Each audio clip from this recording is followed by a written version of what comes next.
Un médium a le pouvoir de ressentir des choses et d'entrer en contact avec des êtres et des énergies avec une autre dimension, y compris avec des esprits et des personnes disparues. On fait souvent appel à lui pour aider les gens qui veulent poser des questions restées insolubles à des êtres chers qui sont décédés. Un médium peut se servir de la chiromancie, de la psychométrie ou de la lecture des cartes tarot ou d'une boule de cristal pour faciliter le contact avec ceux qui se trouvent dans une autre dimension. Cet article évoque ce que signifie être un médium, la façon d'améliorer vos capacités psychiques ainsi que de la manière de vous en servir pour aider les autres, que ce soit des personnes ou des esprits. Déterminer son aptitude à devenir un médium. Sachez ce qu'est un médium. Les médiums perçoivent des esprits dans une autre dimension en se servant de l'un ou de plusieurs de ces pouvoirs. La clairvoyance. Un médium clairvoyant peut voir les esprits, les auras, des objets et des endroits qui ne sont pas visibles aux autres. Des personnes disparues peuvent leur apparaître lors de visions, ou bien ils sont capables de percevoir vivement un endroit où ils n'ont jamais été. Les médiums possédant un troisième œil pour capter ces visions, lequel se trouve entre les deux yeux physiques, tout le monde possède un troisième œil, mais sans s'exercer, celui-ci est fermé ou trop faible pour voir. La clairaudience. Les médiums dotés de clairaudience peuvent entendre des messages de l'au-delà, tant sur un plan physique que psychique. Ils sont capables de communiquer à la fois avec des esprits éloignés d'eux de plusieurs milliers de kilomètres et dans une autre dimension.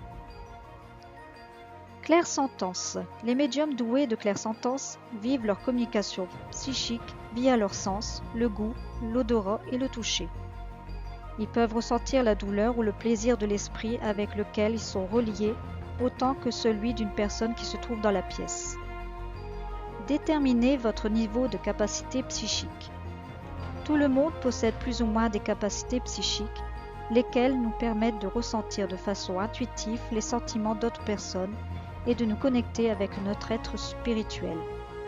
Répondez aux questions suivantes pour connaître votre degré d'aptitude psychique. Êtes-vous naturellement doué pour la médiumnité?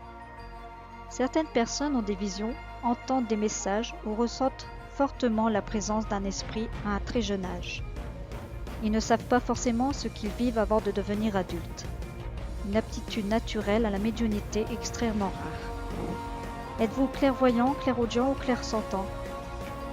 Vous êtes peut-être sur le point de développer des capacités dans l'un de ces domaines. Vous êtes sensible et réceptif aux sentiments, émotions et agissements des autres. Vous avez aussi vécu des expériences que vous considérez comme étant paranormales. Désirez-vous devenir un médium bien que vous n'ayez jamais vécu d'expérience paranormale? Il est possible de réveiller certaines facultés et faire émerger la possibilité d'infléchir vos muscles psychiques. Vous pourriez parvenir à ouvrir votre troisième œil avec un peu d'entraînement. Faites des recherches sur la médiumnité. L'un des meilleurs moyens de savoir si vous avez les capacités pour devenir un médium est de lire des témoignages écrits par des médiums. Voyez si vous vous reconnaissez dans le récit de leur vie et de leurs expériences. Apprenez-en le plus possible sur l'histoire et la pratique de la médiumnité. Lisez des ouvrages de médiums et regardez les émissions qui en parlent pour avoir une idée de la voie prise par ces adeptes du paranormal. Parlez avec un médium de son expérience. Les salons de voyance sont un bon endroit pour les rencontrer. Prenez garde aux gens qui s'autoproclament médiums et ne sont que des imposteurs. Développez ses capacités psychiques. Élevez votre niveau de conscience.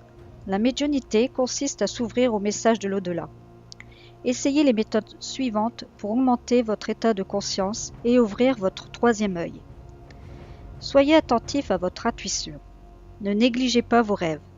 Reconnaissez la nature de vos sensations et impulsions. Souvenez-vous des énergies diverses qui vous assaillent au cours de la journée. Offrez-vous quelques instants de solitude matinale. Le matin au réveil, avant de commencer votre journée, prenez le temps de laisser vos pensées et émotions déferler en vous. Ne cherchez pas à contrôler ce qui arrive, acceptez-le et assimilez-le. Ouvrir votre esprit à la possibilité de recevoir des messages de force qui vous sont extérieurs. Tentez l'écriture automatique. Écrivez ce qui vous vient à l'esprit au moment où cela arrive. Ne jugez pas les mots et évitez de les imprimer. Relisez un peu plus tard ce que vous avez écrit. Les messages reçus de l'au-delà ne seront pas toujours clairs, mais les consignes sur le papier peuvent vous aider à trouver des pistes de réflexion. Essayez d'entrer en communication avec des esprits.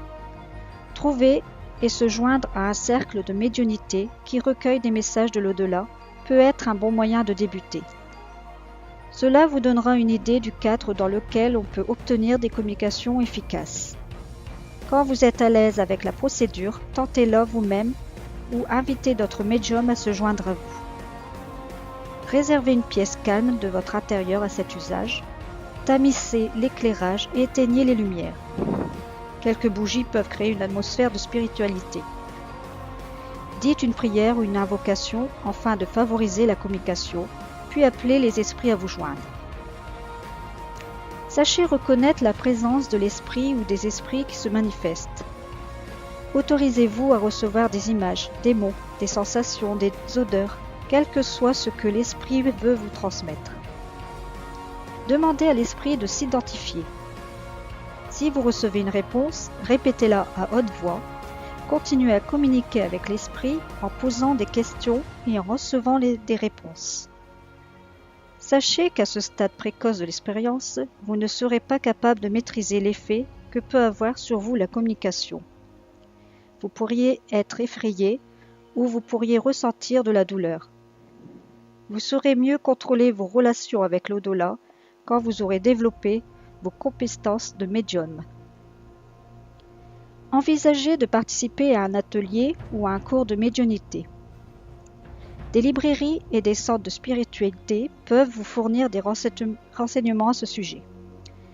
Faites des recherches en ligne et rendez-vous à des salons de voyance et des conférences sur l'activité psychique afin d'avoir davantage sur les ateliers psychiques, les cours et même les certificats décernés aux aspirants médiums. Partagez ses capacités psychiques. Proposez de travailler avec quelqu'un pour l'aider à communiquer avec un être cher. Si un ami ou un membre de la famille est désespéré pour n'avoir pas pu régler quelque chose avec une personne disparue, offrez vos services pour lui venir en aide. Pendant la séance, ou si vous êtes en transe, vous ne devriez pas poser trop de questions à la personne que vous voulez aider. Un bon médium ne demande jamais à son client le nom du défunt ou tout autre détail, sinon l'expérience n'a aucune validité.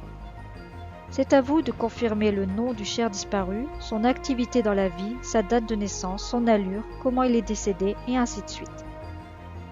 Rappelez-vous qu'une consultation psychique est une grande responsabilité. Cela peut être pour les participants une procédure très chargée sur le plan émotionnel. Envisagez de devenir un médium professionnel. Il est possible de faire une très belle carrière de médium à partir du moment où vous êtes à l'aise avec vos compétences.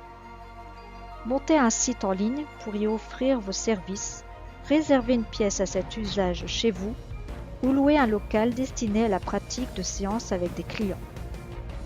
Assurez-vous d'être en règle sur le plan juridique pour gérer votre petite affaire.